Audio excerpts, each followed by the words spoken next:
Iniciarmos o quarto vídeo, três jovens na cruz. Lucas capítulo 23, verso 39, 43. Jesus tinha 33 anos quando foi crucificado. Lucas capítulo 3, verso 23. Portanto, era um jovem. Os dois malfeitores que estavam ao seu lado provavelmente também eram jovens. Como Jesus, naquele tempo, a expectativa de jovem era muito baixa, principalmente entre os homens devido às guerras, doenças e alto índice de violência. Não tinha tantos recursos como hoje a medicina. Essa cena dos três jovens pendurados nas cruzes nos ensina muito sobre a juventude. A conversa entre eles nos revela coisas fiéis à palavra, que se passam em um papo jovem. O certo é que estavam na cruz, cada um tinha o seu motivo por estar ali. Tantos jovens hoje em dia também estão sendo crucificados pela violência, drogas, suicídios, acidentes de trânsitos, levando-os à morte precoce entre 15 a 24 anos. No Brasil, 32 jovens de até 19 anos são assassinados todos os dias. Presta atenção, fiéis à palavra. 32 jovens até 19 anos são assassinados todos os dias no Brasil. Jovem, você está levando sua cruz? Nós vamos aqui pregar três cruzes de jovens. Jovem, a cruz da delinquência. A atitude acusativa do escárnio do primeiro malfeitor sobre a cruz, desafiando a Jesus, já revela sua falta de temor.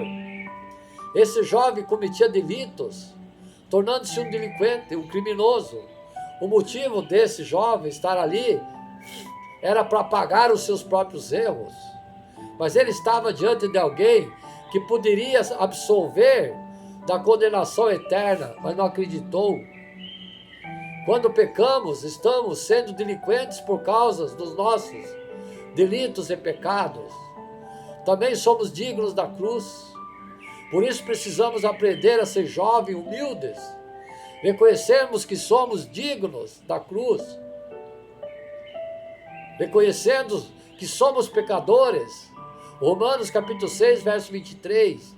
Também não devemos cair nas armadilhas do orgulho, que é uma característica satânica do maligno, nem ser escarnecedor das coisas de Deus. Salmos capítulo 1, verso 1 e 2. Muitos jovens estão sofrendo na cruz da delinquência, caindo no mundo do crime, do vício, da prostituição. Somente se clamar a Cristo Jesus, que também levou uma cruz ainda sendo jovem, pode ter alívio do seu fardo de pecados. Mateus capítulo 11, verso 28. Jovem, não fuja.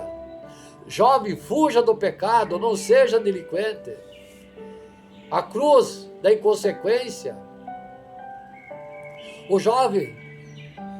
O segundo jovem que estava na cruz, tentou defender Jesus, reconhecendo a sua justiça. Ele repreendeu o primeiro que estava debochando, blasfemando contra Cristo. Essa sua atitude mostra que era um bom rapaz, mas porque estava aí, certamente havia cometido algum crime, e por isso foi chamado de malfeitor, de ladrão. Marcos capítulo 15, verso 27 e 28. Ou então estavam mal acompanhados, fazendo coisas erradas com pessoas perigosas. Isso nos mostra que não media as consequências de seus atos. Mesmo sendo um bom rapaz, caiu em armadilhas que o levaram ao caminho mau. Muitos jovens hoje também estão influenciados por más companhias. 1 Coríntios capítulo 15, verso 33. Não pensam que terão consequências de seus atos, achando que ninguém está vendo, ou não serão descobertos. Marcos capítulo 4, verso 22. Essa consequência tem crucificado muitos jovens após um primeiro trago ou gole que os prende em vícios permanentes. relacionamentos descomprometidos e causados por doenças venéreas, tem adoecido e matado muitos jovens, que chegam até mesmo ao suicídio. Além disso, brincadeiras no trânsito e o prazer pela velocidade tem ceifado milhares de vidas. Jovem, pense antes de agir. Não seja inconsequente, jovem, por favor. O jovem, a cruz da obediência. O terceiro jovem era Jesus. Tinha dois, o terceiro era Jesus. Não havia ali por nenhuma delinquência ou inconsequência, e sim por obediência a Deus. Filipenses capítulo 2, verso 8. Aquela não era de Jesus e sim de Barabás. Marcos capítulo 15, verso 7, 15. Jesus assumiu o lugar de Barabás e de todos nós pecadores. Lucas capítulo 23, verso 33 e 34. Também Barabás tenha pensado que levou a melhor, mas quem venceu foi Jesus, que derrotou a própria morte. 1 Coríntios capítulo 15, versos 54 e 55. A cruz, que antes era o símbolo da maldição, se tornou um sinal de bênção para nós através do perdão dos nossos pecados, oferecido por Jesus crucificado. Gálatas capítulo 3, verso 13. Jesus viveu entre nós e nunca pecou. Hebreus capítulo 4, verso 15, foi obediente ao propósito divino para a humanidade, se entregando por amor. João capítulo 3, verso 16, a cruz da obediência é uma bênção para o jovem que levou sua cruz ao abrir a mão do pecado e seguir Cristo. Marcos capítulo 8, verso 35. A morte de Jesus foi para todos os outros jovens, também para crianças, idosos, homens e mulheres de todas as nações e épocas, sejam alcançadas pelas boas novas do Evangelho. Mateus capítulo 28, verso 19.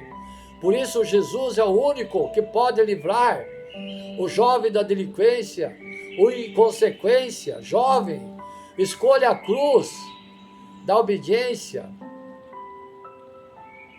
Jesus leva a sua cruz, jovem.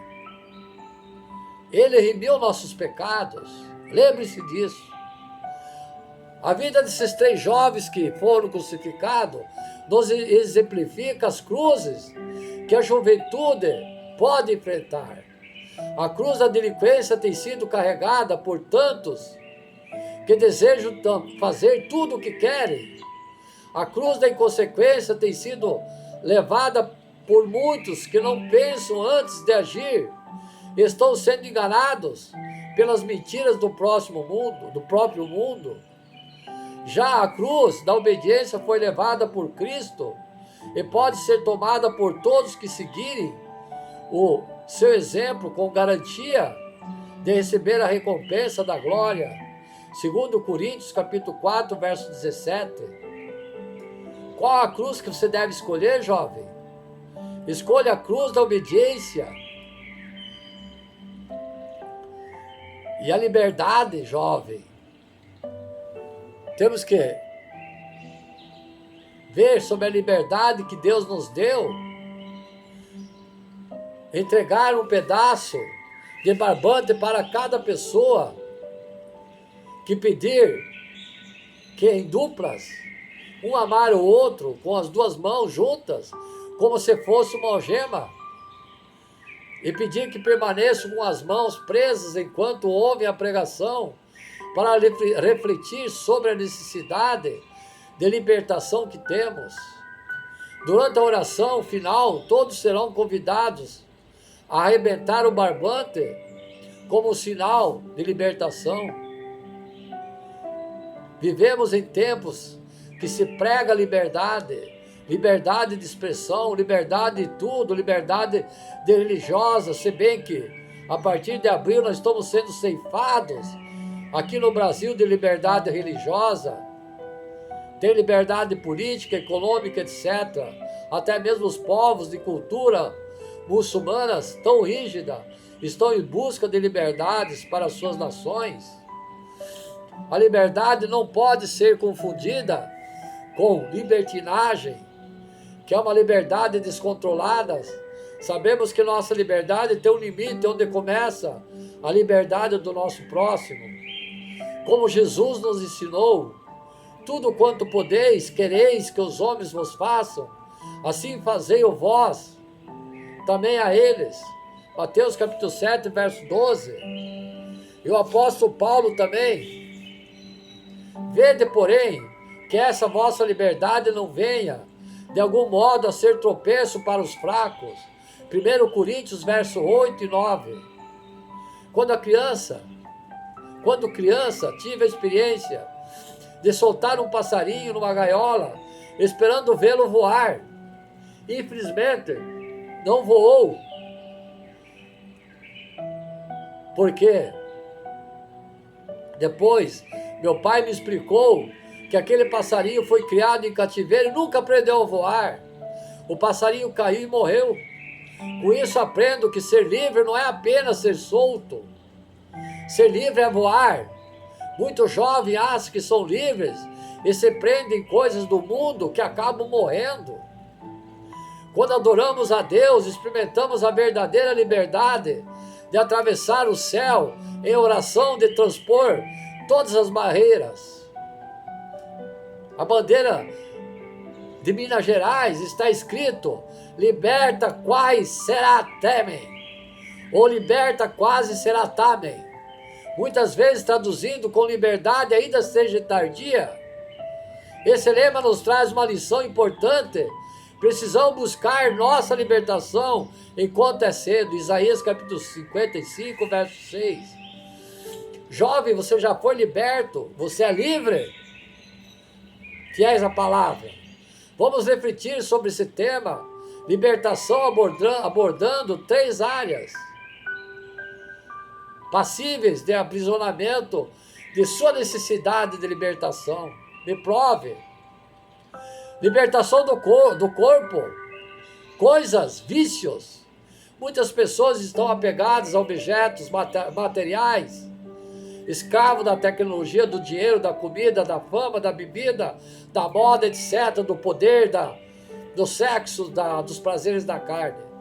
Por isso caem vícios, muitos vícios, como jogos de azar, jogos virtuais, novelas, palavras que vêm de novelo, enrolar, glutonaria, bebidice, cigarros, avareza, vício por dinheiro e até por sexo. O vício é algo que domina, uma prática se torna hábito e não poder mais ser controlada. A vaidade excessiva faz as pessoas serem escravas de si mesmas, com medo de envelhecer, mas envelhece, com medo de morrer, mas morre. Cuidar do corpo, da beleza, da saúde é bom, mas não pode ser algo doentio e destrutivo. A ditadura da beleza não pode restringir a felicidade. Essa libertação ocorre no momento corporal. Precisamos libertar nosso corpo de qualquer dependência. Deus não criou o ser humano para ser dominado, e sim para dominar. Gênesis capítulo 1, verso 27. Liberte seu corpo, jovem, de coisas que podem se tornar vícios. Libertação da alma, o ego e o medo. Muitas pessoas são aprisionadas em si mesmas. Isso pode ser percebido pela timidez excessiva, inibição até mesmo por máscara que a pessoa assume com um estilo de vida que vem esconder quem é realmente. O medo é uma mentira, uma ameaça de algo ruim que possa acontecer. A noção do perigo é o medo saudável que nos leva a ter cuidado com as coisas perigosas. Mas o medo cria personagem e situações fictícias, aumentando o perigo e criando ilusões de perigos irreais. As mágoas, raiva, rancor, ódio também são uma prisão para a alma. A raiva é o medo de que o outro seja melhor do que eu, o medo de perder. O sábio dizia que quando ficamos com raiva de alguém, vamos dormir com essa pessoa na cabeça, pensando nela, né? Deus não nos quer presos de sentimentos ruins. O amor nos permite estar livre o tempo todo. Os traumas marcam a vida de pessoas para sempre. Por isso recomendamos aos pais que não ensinem seus filhos a ter medo e nem os ameace. Por uma mariposa, por ser um monstro, se houver medo. Não põe medo nos seus filhos fiéis à palavra. Fale a realidade. Não dizer para o seu filho, o Saci Pererê vai te pegar. Não existe Saci Pererê. Quem tem medo sofre por causa do passado, do presente e do futuro. Esse medo só pode ser controlado dentro de si mesmo. O código da inteligência recomenda duvidar os nossos medos. Faça esse exercício, duvide, pergunte. Por que estou com medo? Eu não tenho medo, eu sou valente. Há alguma razão? Então reflita e verá que não há nada a temer. Esse exercício desconstrói o medo, reeditando nossa memória para não temer mais. A Bíblia tem um vocábulo, não temas, 365 vezes, para nos lembrar todos os dias do ano que não há o que temer. Copiaram fiéis à palavra. Deus não quer ver o homem ou a mulher ser escravo de nada, nem de si mesmo. O Senhor nos deu o fôlego da vida e nos deu capacidade de escolher o que é certo ou errado. E nada disso pode nos dominar, porque Deus não nos tem dado espírito de covardia, mas de guerreiro, mas sim de poder, de amor e moderação. 2 Timóteo capítulo 1 e 7. Libertação do espírito, pessoa, idolatria. O principal motivo que leva alguém a praticar a idolatria é o aprendizado de outras pessoas. Para ser aceito no grupo social, aderimos ao time de futebol, por exemplo, partido político, denominação religiosa, fã-clube, admiração por pessoas famosas, ou até mesmo referencial, imagem de escultura. Tudo isso pode ser um tipo de idolatria. Idolatria é tudo que ocupa um lugar que só pertence a Deus em nossas vidas. Nada pode, é maior que Deus. Por isso, se colocamos algo em maior importância que o Senhor em nossas vidas, isso é idolatria. Tipo, deixar Deus de lado e se dedicar à fama e à fortuna. Idolatria. A maior dificuldade de uma pessoa idólatra em quebrar o seu vínculo com a idolatria é o fato de ter que romper com um grupo de pessoas que pratica tal hábito. Por isso é preciso de uma libertação da opinião das pessoas para chegar à liberdade de espírito. Muitas pessoas são presas ao que os outros pensam. Isso paralisa suas vidas, tendo que viver para agradar os outros. Um relacionamento saudável não é obsessivo nem possessivo. Quando o humano idolatra o outro, sempre que acontecem decepções, pois a própria palavra de Deus já avisa que maldito o homem que confia no homem, faz da carne mortal o seu braço e aparta o seu coração do Senhor. Jeremias capítulo 17, verso 7. Liberte o seu espírito de qualquer influência de pessoas que possa se tornar uma idolatria. Deus nos criou para a liberdade, irmãos. Temos que orar. O Senhor é o Espírito, e onde Ele está, o Espírito do Senhor, ainda há liberdade. 1 Coríntios capítulo 3, verso 17. A palavra de Deus é como uma espada que corta profundamente. Hebreus capítulo 4, verso 12. E desfaz todas as amarras do mal. Também é como um martelo que esmiuça a pena. Jeremias capítulo 23, verso 29. E como uma chave que abre a porta para a libertação. Apocalipse capítulo 3, verso 8. Deixa o Senhor cortar os embaraços, quebrar as muralhas e abrir as portas para libertar a sua vida. Deus quer que nós somos e vermos totalmente livres no corpo de coisas que podem se tornar vícios, na alma de qualquer coisa dentro de si mesmo que amedronta, no espírito de qualquer influência de pessoas que possa se tornar idólatras. Agora você está liberto ou foi liberto, jovem. Não deixe que nada te prenda novamente, pois a liberdade foi que Cristo nos libertou.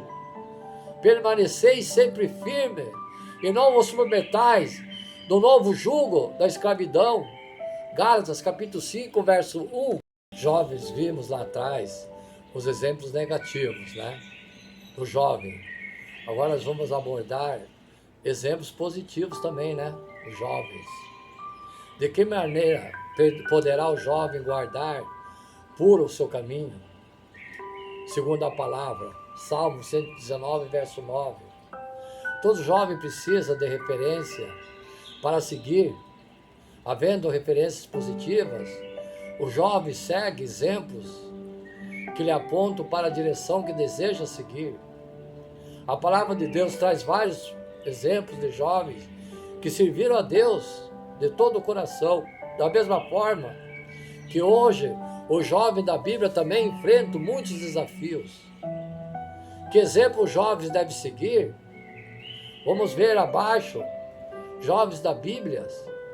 José, por exemplo, o jovem que lutou por seus sonhos, Gênesis capítulo 37, verso 5. A vida de José era adicionada por seus sonhos, ao ponto de seus irmãos dizerem um ao outro: vem lá o tal sonhador. Gênesis capítulo 37, verso 19. Por inveja, os irmãos de José o lançaram num buraco e depois o venderam como escravo. Gênesis capítulo 37, verso 24 e 28. José prosperou como escravo no Egito e se tornou chefe da casa de Potifar. Gênesis capítulo 39, verso 1 e 5.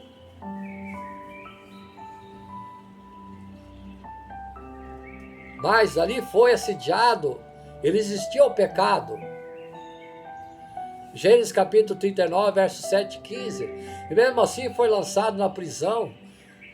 Mas até na prisão José prosperava, tornando-o responsável pelos prisioneiros. Ali no cárcere, José foi usado por Deus para interpretar os sonhos do padeiro, chefe, e do copeiro real de sua revelação se cumpriu. Gênesis capítulo 40, verso 5 e 23. Depois de algum tempo, José foi levado para interpretar o sonho de Faraó. Gênesis capítulo 41, verso 1 e 26. Por isso, José foi levantado como governador de todo o Egito. Todo jovem tem sonhos e deve lutar pelos seus ideais. Não desista mesmo que te humilhe e seja lançado em buracos ou se sinta aprisionado. Nunca desista do seu sonho. Seja fiel a Deus e espere que o sonho de Deus há de se cumprir em sua vida. Jovem, lute por seus sonhos, jamais desista. Samuel, o homem que ouvia Deus, 1 Samuel capítulo 2, verso 26. O jovem Samuel era filho de uma promessa de Deus e sua mãe Ana, e por isso foi educado no templo, servindo o sacerdote Eli. Já comentei lá em cima, nos erros. Samuel capítulo 2, versos 18 e 19. Deus levantou Samuel como sacerdote e juiz de Israel. 1 Samuel capítulo 2, verso 35. Desde novo, Deus já falava com Samuel, que aprendeu a conhecer a voz do Senhor. 1 Samuel capítulo 3, verso 1 e 10. E cresceu ouvindo e ministrando a palavra do Senhor. 1 Samuel capítulo 3, 19 e 21. Como fez Samuel, precisamos aprender a ouvir Deus e servir ao Senhor de todo o nosso coração. Jeremias capítulo 29, verso 13. Seja um jovem que busca o Senhor e Deus vai te mostrar o que faz, o que deve fazer para você. Antes de tomar uma decisão, ore Peça a Deus que lhe mostre o que fazer. Ouça a voz de Deus e sirva ao Senhor. Davi, um jovem corajoso. 1 Samuel capítulo 17, versos 33 e 37. Uma das maiores qualidades de Davi, quando jovem, era sua coragem. Em sua mocidade, em sua caminhada como pastor de ovelhas, enfrentou vários perigos e venceu com a ajuda de Deus. Mesmo sendo pequeno, não tinha medo, porque confiava em Deus. 1 Samuel capítulo 17, 38 e 40. Davi ainda era jovem quando venceu um gigante pela fé no nome do Senhor. 1 Samuel capítulo 17, verso 45. A partir de então, Davi continuou lutando por seu povo e sempre vencia as batalhas. Davi lograva bom êxito em todos os seus empreendimentos, pois o Senhor era com ele. A juventude é um tempo de descobertas e muitos desafios. Às vezes enfrentamos situações ferozes como leões. Somos surpreendidos por coisas inesperadas, com ursos e desafios, por grandes lutas, como gigantes diante de nós. Contudo, devemos enfrentar tudo confiando no Senhor, sem temer. Josué capítulo 1, verso 8. Quando nossa coragem se baseia na fé do Senhor, o Senhor nos dá a vitória. Jovem, não tenha medo. Seja corajoso através da sua fé. Josias, um jovem que se voltou à palavra de Deus. Segundo Crônicas, capítulo 34, verso 1 e 3. O rei Josias começou a reinar ainda criança e cresceu como um jovem temente a Deus, promovendo uma reforma religiosa no meio do povo de Deus, para tirar tudo o que estivesse de errado. Josias mandou restaurar a casa de Deus. Segundo Crônicas, capítulo 34, verso 8. Desta forma, encontraram o livro da lei e levaram para ler diante do rei Josias. Segundo Crônicas, capítulo 34, verso 14 e 19, que fez que o livro fosse lido para todos os povos. Segundo Crônicas, capítulo 34 e 30. E fez uma aliança com Deus e o povo, segundo Crônica 34, 31 e 32. Josias foi tão fiel a Deus, que enquanto ele viveu, não se desviaram de seguir o Senhor Deus de seus pais. Segundo Crônica 34 e 33, a celebração da Páscoa voltou a ser celebrada no tempo do rei Josias, em obediência às Escrituras. Segundo Crônica 35, verso 1. Se você quiser ser um jovem bem-sucedido, em tudo obedeça a palavra de Deus. Josué capítulo 1, verso 9. E o Senhor abençoará tudo o que você fizer. Seja fiel a Deus em cada decisão e não se desvie da verdade. Salmos capítulo 1, verso 1 e 2. Jovem, direcione sua vida pela palavra de Deus. Esther, uma jovem modesta, mas ousada. Esther capítulo 2, versos 7 e 9. Esther era uma jovem órfã, que por isso poderia pensar que seu futuro estaria prejudicado para sempre. Esther capítulo 2, verso 7. Ela foi levada ao palácio real para servir o rei Assuero, que havia se separado da rainha Vasti. Quando Esther foi se encontrar com o rei, embora tivesse direito de usar joia, tesouro real, mas Esther não quis nada além do que lhe foi recomendado. Esther capítulo 2, verso 15. Foi com simplicidade e pureza de Esther que conquistou o rei Assuero.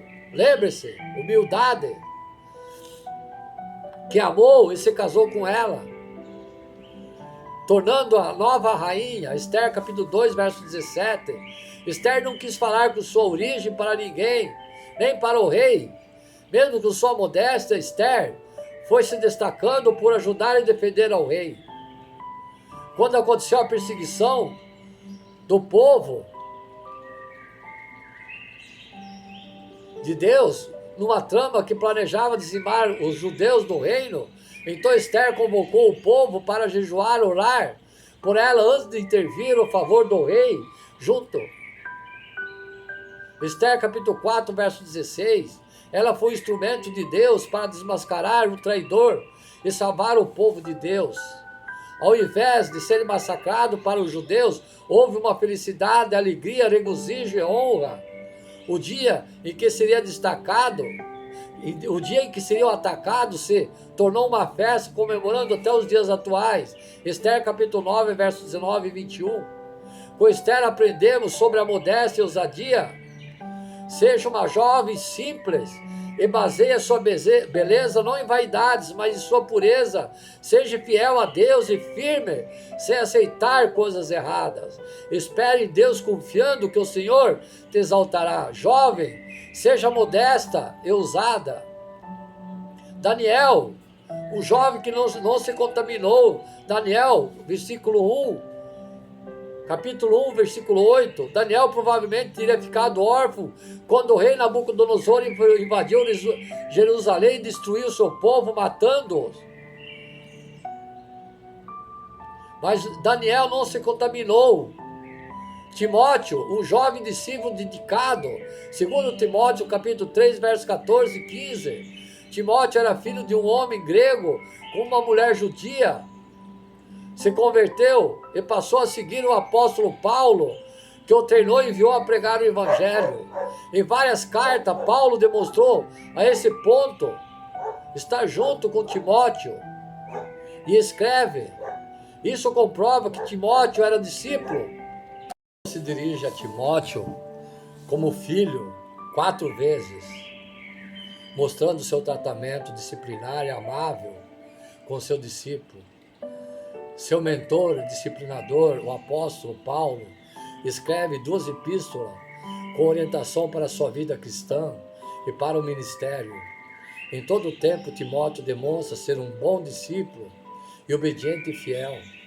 Se você quer ser um jovem abençoado por Deus, seja discípulo e seguidor de servos de Deus, pessoas que possam te ensinar a cuidar da sua vida espiritual. Não fique sem uma liderança ou cobertura espiritual. Seja obediente e ensinável. Jovem, seja um discípulo dedicado. Vamos agora, então, a Bíblia também apresenta vários outros jovens que foram exemplo nos seus dias. Esses são uma verdadeira referência, padrão para os jovens da atualidade. O exemplo de José nos ensina a não desistir dos nossos sonhos. Samuel mostra que devemos ouvir o Pai. Antes de tudo, Davi nos mostra ter coragem. Josias nos inspira a voltar para aprender a palavra de Deus.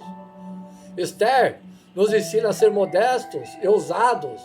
Daniel nos mostra que não devemos nos contaminar e buscar uma vida de santidade. Timóteo nos revela que devemos ser discípulos dedicados.